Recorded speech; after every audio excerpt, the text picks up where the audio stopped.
বন্ধুরা, ফল পরিচিতি পর্বে আজকে আপনাদেরকে আরও একটি নতুন ফলের সাথে পরিচয় করিয়ে দিব। এই ফলটা অবশ্য আমি এর আগে খেয়েছি।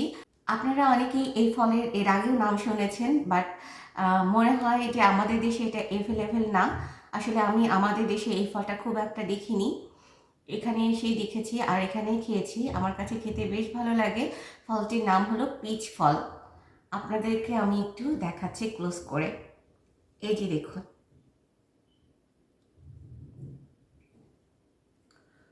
অনেকটা আপেলের মতো দেখতে, বাট এটা কিন্তু আপেল না, এটা হচ্ছে পিচ ফল। আমি আপনাদেরকে একটু খেয়ে বলছি যে এটার টেস্ট কীরকম। এটার ভেতরেও ওই অ্যাক্রোবেটের মতো একটা সিড আছে, চাপটা মতো একটা সিড আছে। আর খেতে মোটামুটি ভালোই লাগে আমার কাছে। এই দেখুন, ভেতরটা হচ্ছে সাদা কিন্তু নরম। আপেল যেমন কচকচে হয়, একটু শক্ত টাইপের, এটা হচ্ছে একদমই নরম।